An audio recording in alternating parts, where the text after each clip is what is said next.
Hi friends, Hindi recorded channel में आप सभी का स्वागत है। दोस्तों, आवारा मसीहा एक नायक प्रधान रचना है। नायक शरद के इर्द गिर्द ही इस जीवनी के कथानक का विकास होता है। निश्चित दिशाबोध के अभाव ने शरद के सामने दिग्भ्रम की स्थिति पैदा कर दी।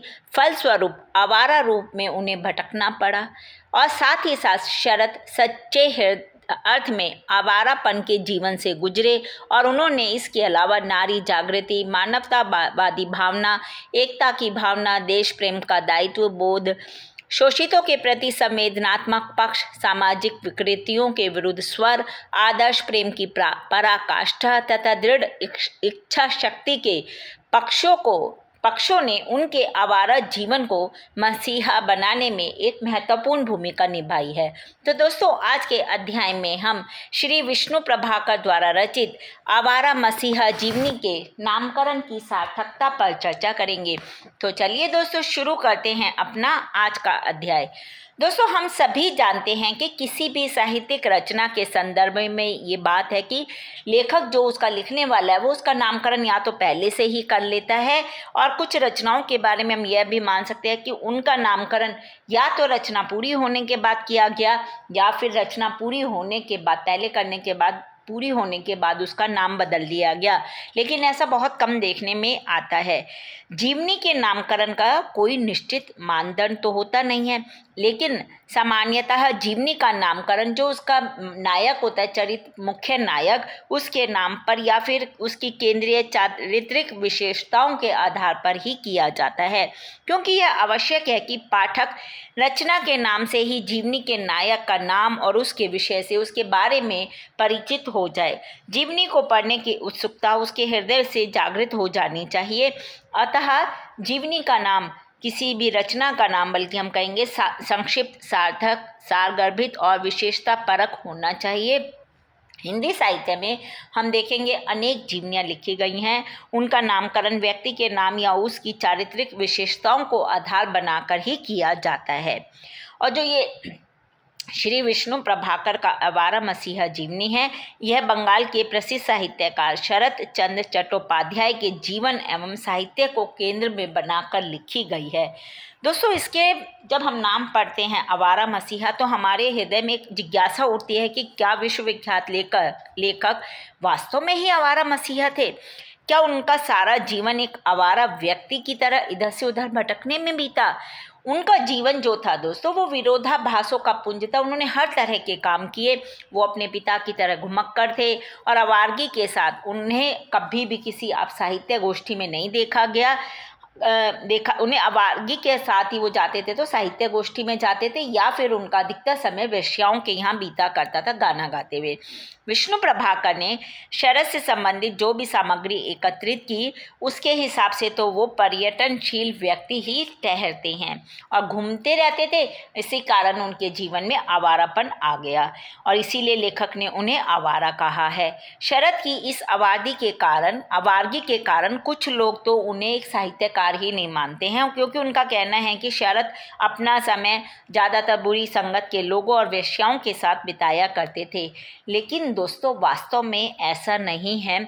लोगों ने उनकी आवारागर्दी को देखकर उनके बारे में गलत बातें गढ़ तो ली हैं, लेकिन इतना जरूर है कि उन्होंने साहित्य के माध्यम से सामाजिक कुरीतियों को हमेशा बाहर निकालने की चेष्टा की है। इसीलिए वो जहाँ भी जाते थे, रहते थे, सभ्य लोगों के मोहल्ले में नहीं रहते थे, बल्कि वो ज़्यादातर समय वेश्याओं के मोहल्ले में रहते थे। क्यों?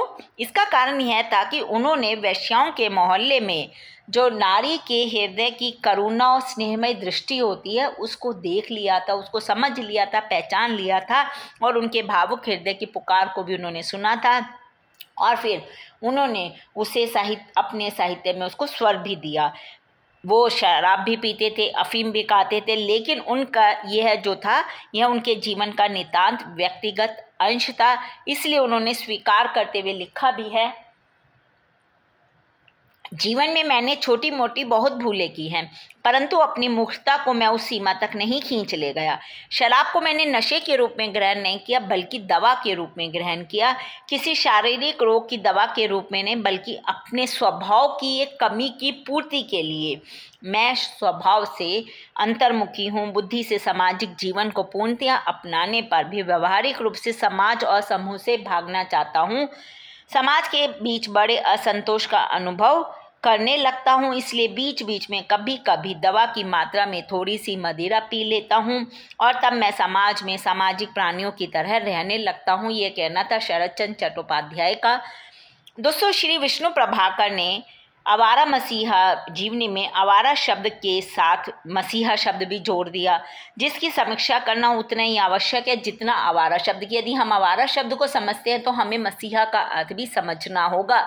और वैसे भी मसीहा एक विशिष्ट व्यक्ति होता है जिसे हमेशा हर कदम पर कठिनाइयों का सामना करना पड़ता है, जो कोई भी विरोध करने को तैयार हो जाता है, लेकिन वो हमेशा निडर होकर अपने रास्ते पर चलता रहता है।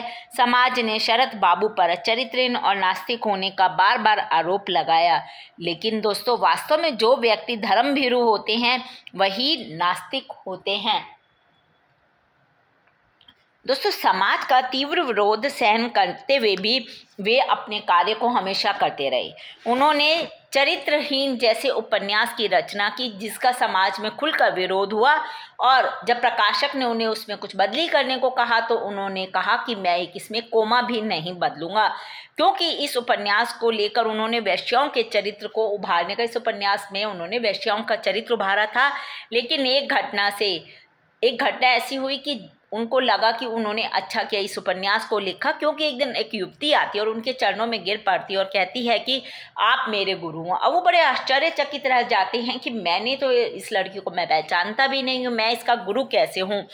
फिर वो लड़की अपनी कहानी बताती है कि मेरे जो पापा हैं वो कॉलेज में प्राध्यापक थे, मुझे उनके छात्र से, स्टूडेंट से प्यार हो गया, और जब मेरे पापा को हमारे प्यार के बारे में पता चला तो उन्होंने मुझे कलकत्ता भिजवा दिया। लेकिन हम लोगों के बीच पत्र व्यवहार चलता रहा और एक दिन मैंने सोचा कि मैं इसके साथ भाग जाऊंगी।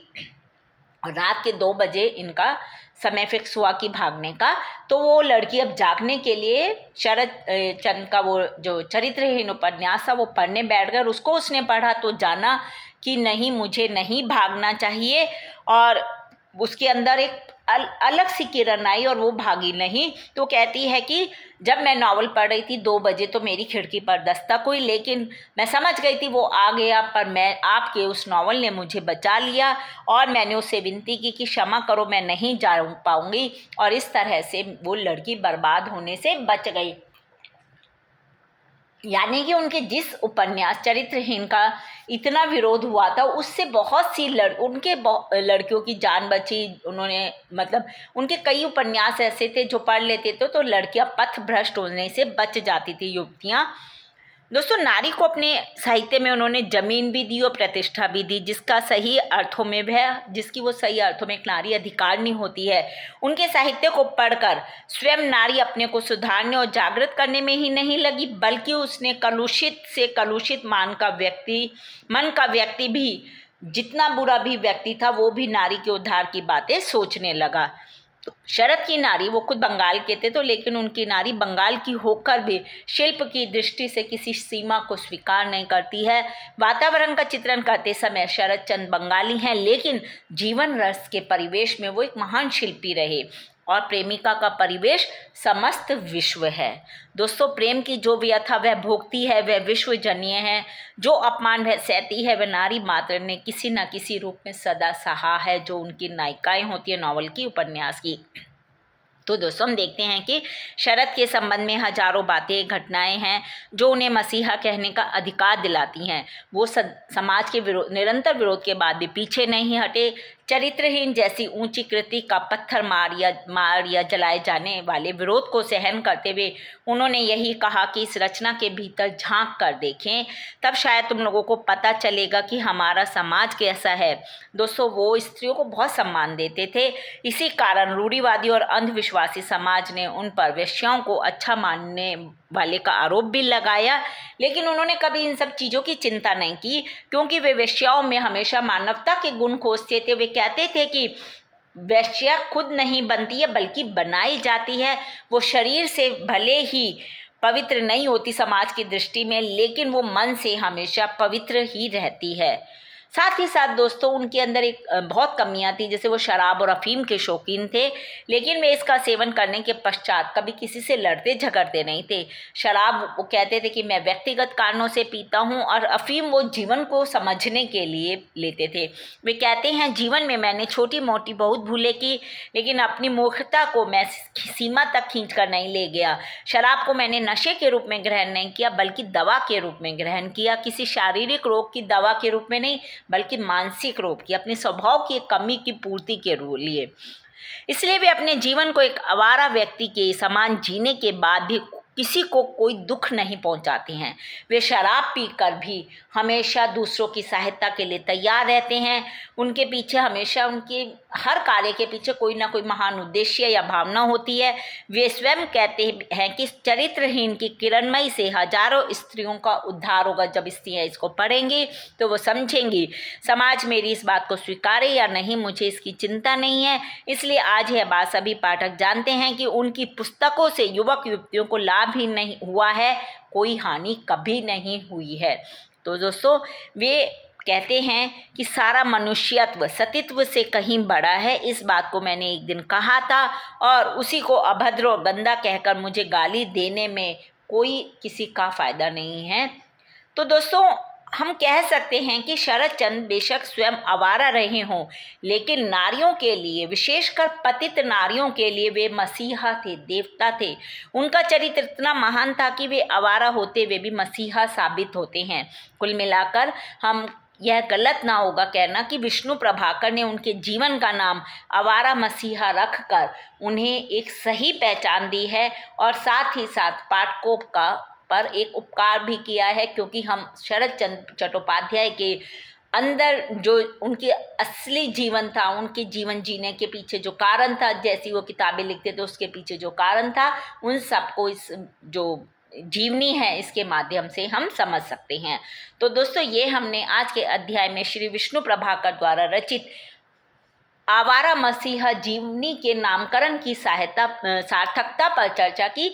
अगले अध्याय में हम आवारा मसीहा जीवनी की समीक्षा पर चर्चा करेंगे, यानी कि जीवनी के तत्वों के आधार पर आवारा मसीहा जीवनी की समीक्षा पर चर्चा करेंगे। पर दोस्तों उसको सुनने के लिए आपको मेरे इस चैनल को लाइक और सब्सक्राइब करना होगा। साथ ही दोस्तों हिंदी भाषा से संबंधित कोई भी प्रश्न आप कमेंट बॉक्स में मुझसे पूछ सकते हैं, मैं शीघ्र ही उसका उत्तर देने की कोशिश करूंगी। धन्यवाद दोस्तों, आपका दिन शुभ हो।